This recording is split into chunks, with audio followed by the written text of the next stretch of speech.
Good day, I am Ram Martinez. I'm the GFB chair, and I'm here to talk to you about the Finance Health Revamped New Outlook for Organizational Sustainability. So, what is the session about? This is about talking what would be the changes that would be implemented in terms of the finance standards achievement.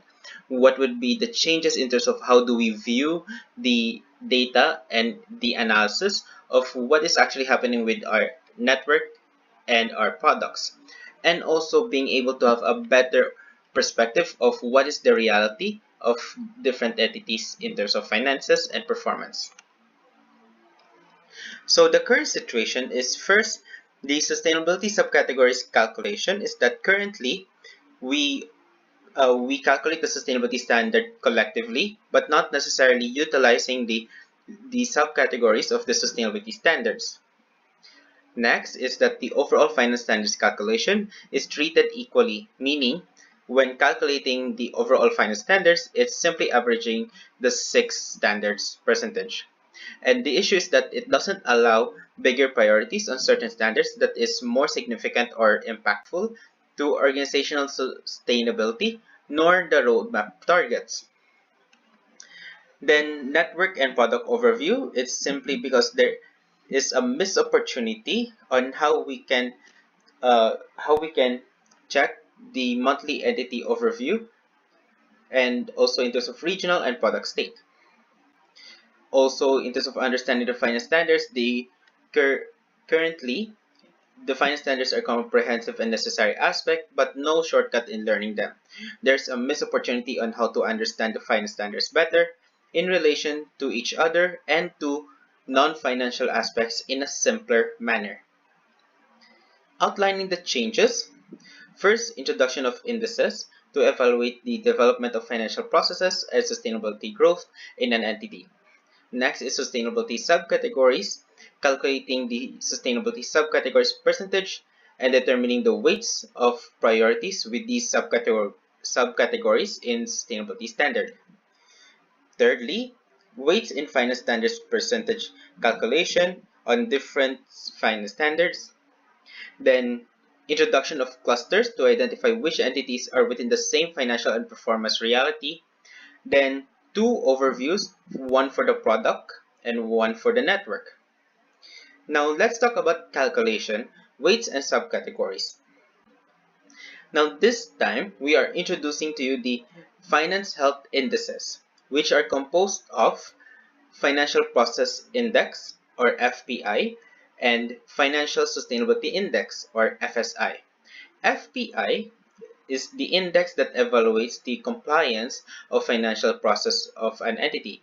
This is measured by calculating the legality, accounting, reporting, budgeting, and auditing standards, which are the first 5 standards among the 6. FSI evaluates the growth and sustainability structure of sustainability of an entity. This solely focuses on sustainability standards, but emphasis on the 5 subcategories, which are entity, product, HR, other financial indicators, and risk. Now, the main difference is that for FPI, it is mainly on systems, administration, and work routine, while FSI is mainly on financial performance, pipeline, and stability. So this is a comparison between the foundation versus growth. And if you're going to combine FPI and FSI, it would result to overall finance standards percentage. Now, finance health indices, this is the breakdown in terms of the tables and how they are actually connected all together. So for the weights of FPI from legality to auditing, legality would be composed of 50%, accounting is 10%, reporting is 10%, budgeting is 20%, and auditing is 10%, which totals 100% for FPI weights. While for FSI, entity sustainability is 30%, product sustainability is 30%, HR sustainability is 10%, other financial indicators is 24%, and risk sustainability is 6%, totaling 100%. Now, in terms of computing the overall finance standards percentage, it is simply averaging the 2 FPI. So meaning simply dividing by 2 in terms of the percentage. So from legality up to sustainability risk based on the percentage that they have, just divide it by 2. And you can see on the right side, this is how the graphics would show, which is FSI and FPI on the vertical and horizontal axis respectively, and then whichever your entity is located. Now, why those weights? Since 100% legality standard, entity sustainability level 2, and product sustainability level 2 are the key targets for this year in this roadmap, we can allocate higher weights for higher emphasis on priorities. Maintaining the minimum is that legality is a non-negotiable minimum where lacking in it puts the entity in multiple risk. In contrast to accounting, reporting, and auditing, these 3 standards has the lower number of checklist items, which justifies lower weights. As you may all know, based on the finance standards checklist, legality has the highest number of checklist items, thus higher weight is needed. Focus on financial management. Apart from legality, the standards given with higher weights are those with closer relation to financial results, decision-making, and performance, which are entity sustainability, product sustainability, other financial indicators, and budgeting, which is why there is a 30%, 24%, and 20% for the 4 standards mentioned respectively. Now, let's move on to what do the tab actually look like.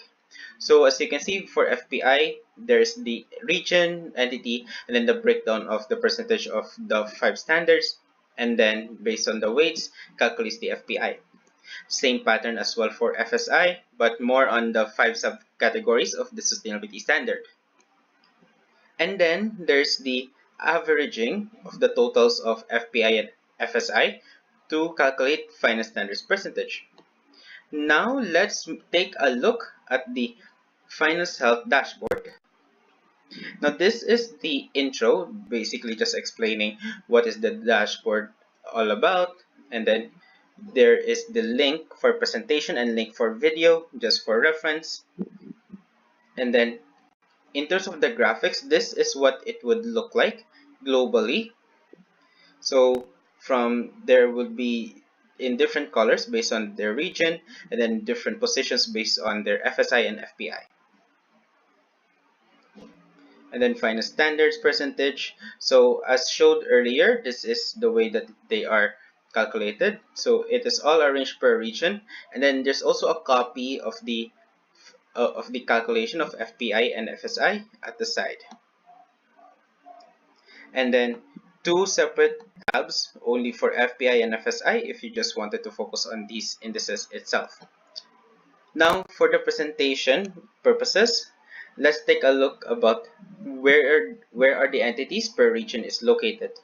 So the regional view of the graphics isn't available in the dashboard as of yet, but for this presentation, we are showing to you the regional views of the graphics.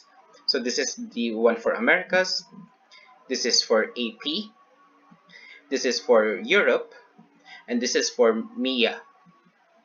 And also this one is as well for MEA, but one of the entities during this time of when the video is created has a very low finance standards, thus there is much more different in terms of how it would look like.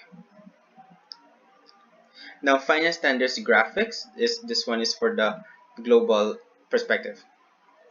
Calculation of sustainability levels. So this part I'm just going to clarify certain specific sustainability levels. Now, which items are calculated based on financial data? It is these ones, all of the entity sustainability, all of the product sustainability, and then for other financial indicators, everything except for 2 questions related to conferences. So other financial indicators has the conference profit and loss, MOFR, debt ratio, cash ratio, current ratio, and core performance between MC and LC. Which data is used for calculation? Now take note that the balance sheet accounts data uses the current month's data, while the profit loss accounts data covers the past 12 months.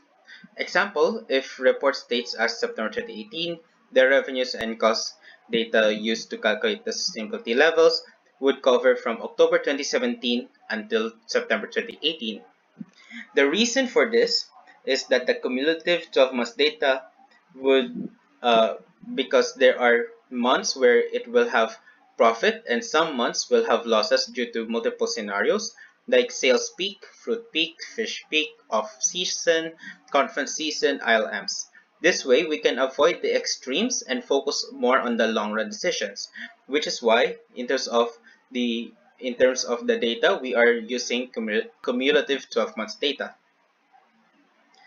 Now, for entity sustainability, these are the points criteria on how they are calculated.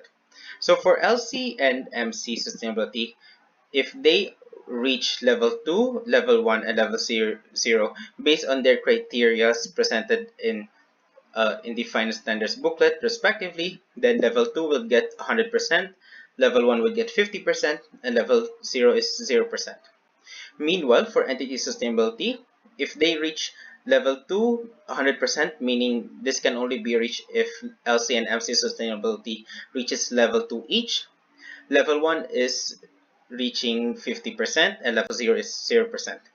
At the side shows to you the calculation of how it would work. So it's simply averaging the percentage of the three levels, and then the overall entity sustainability would be divided by 3. Meanwhile, for product sustainability, so for level 2, it is 100% and level 0 is 0%. But for level 1, if you had reached level 1, meaning your direct revenues is bigger than the direct cost, then from 50% plus how much is the gap to level 2 divided by 2. And now the gap to level 2 is basically direct revenue minus direct cost divided by the indirect cost of product. So it calculates the percentage of how much do you need to be able to reach level 2 after reaching level 1. So that's why it's called gap to level 2, because depending on how much is the gap between from level 1 to level 2, then that would be simply the missing factor of the amounts between 50% to 100%. And then calculating overall product sustainability, average of all products run, number of products run is from 6 to 1. So in terms of dividing it, it is not necessarily dividing everything by 6, because not everyone in the entity runs all of the 6 products. So we're only going to divide the results by the number of products the entity is running. Now this is the example of the calculation. So for example, in terms of the levels, IGV receives 0, OGV receives 2, then IGT receives level 1. Then for IGT, since their direct revenue is 5,000 and direct cost is 4,000, then indirect cost is $1,250. Correction, this is a different amount. So that means it would be $1,000 divided by 1,250 is 80%. And then from there, 0% for IGV, 100% for OGV, then 50% plus 80% divided by 2 is equals to 90%. Then overall product sustainability is that since there's only 3 products, 0 plus 100% plus 90% divided by 3 is 63.33%. Now clusters, global and regional. So why do we create clusters? By grouping of entities into different clusters, it would be easier to identify which entities are within the same financial and performance reality. This would make it useful in terms of education delivery, financial analysis, and collaboration for GCPs and tools from entities within the same cluster. So we group entities based on their financial and performance reality. There will be 2 types of clustering, global clusters and regional cluster. We made 2 types in order to determine which cluster an entity belongs just within their region and within global. Then an entity can be allocated into different clusters from 1 to 5, 1 being the highest and 5 is the lowest. Every month, the clusters of the entities may change or stay depending on their performance and growth. So clustering criteria would be finance standards percentage based on finance standards calculation, approvals distribution based on normal distribution of approval performance of past 12 months, and then profit distribution is normal distribution of total profit or loss of past 12 months. In terms of the weights, finance standards percentage is 40%, approvals distribution is 40%, profit distribution is 20%. And then in terms of the clusters, everyone that is 49%, 49.99% and below is cluster 5, 50% to 54.99 is cluster 4, 55% to 59.99 is cluster 3, 60% to 74.99% is cluster 2, and 75% and above is cluster 1. So, as you may have noticed, the finance standards percentage is already easier enough to understand because we already explained how the calculation would work. But in terms of the approvals distribution and this profit distribution, we highlighted the word normal distribution. So what is normal distribution? It is an arrangement of a data set in which most values are located in the middle of the range and the rest are increasing and decreasing towards either extremes. So why normal distribution and not simply percentage ranking from highest value? The reality with AIESEC is that majority of the entities' annual approval performance is simply around 1,000 approves. Because of this, there are few that exceed that number, thus moving towards the extremes. By using the normal distribution, this would allow to avoid the extremes and would give out a more equitable data. This method is also used for the profit data. So, simply stating, normal distribution is more utilized so that we can avoid the extremes buffer and stay on what is the common range among most of the entities. Example, if an entity is achieving 1,200 approves annually within the same range of the majority, while another entity during that time operates the highest of 12,000, the ranking percentage of that entity would be simple division of 10%, or 0.10. While alternatively, if using a normal distribution, this would result to 0.55 because it took into account the results of the majority. To have a better understanding of this, please research about normal distribution and statistics method to learn more. Now, this is a sample of the global and regional clusters tabs. You can see that some entities stay in the same cluster ranking between global and regional clusters. This means that an entity may not be on one of the top entities out there globally, but they are within their region. So let's take a look on the ones in the dashboard. So the clusters, which are the ones in pink tabs, also numbered as number 3, is first part, clusters global, which includes the calculation for global clusters and also an imported data for the regional clusters. As you can see, there are entities that are different clusters in between global and regional clusters. And then as you can scroll down, you can see it more.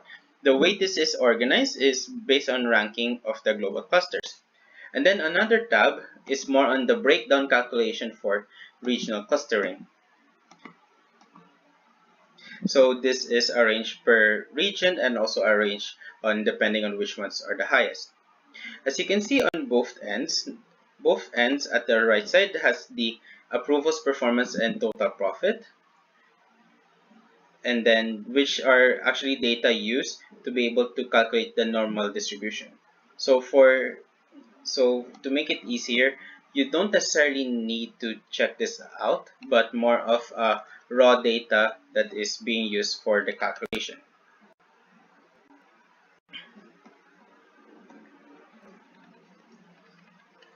Alright, overview of products and network.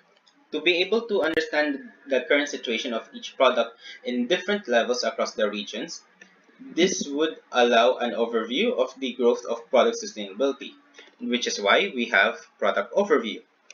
Terms is that product level 1, profit and loss, would be direct revenue minus direct cost, and then product level 2, profit and loss, would be direct revenue minus direct cost and the indirect cost.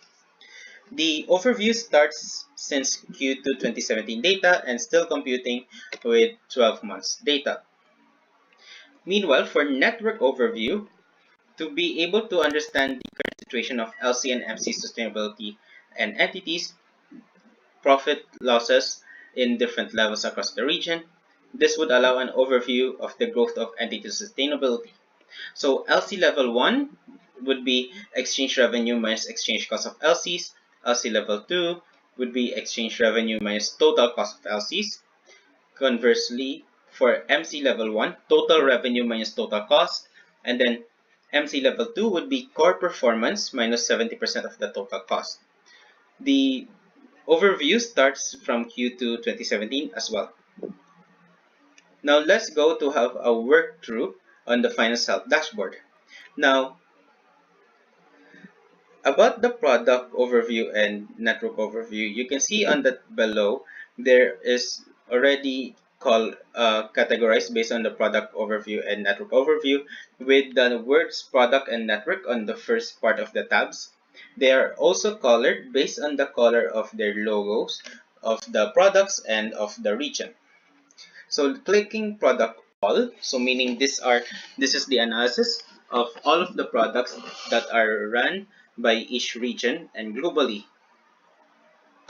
So you can see the results of the sustainability level ratios and also a comparison of the profit and loss, the one in percentage and one in concrete data, a concrete amount. So categories in per region: Americas, Asia, Europe, and MEA. This would also have the same pattern as all of the other products, but only specific products. So IGV, OGV, IGT, OGT, IGE, and OGE. By the time that you're going to have access for this dashboard, you can have you can actually view this product overview and be able to get insights on how are the regions and how are the products are growing. Then, in terms of the network overview, you can see multiple parts. First part is financial positions indicator, so meaning what are the financial indicators related to the balance sheet, which are MOFR, liquidity, cash ratio and current ratio, and debt ratio.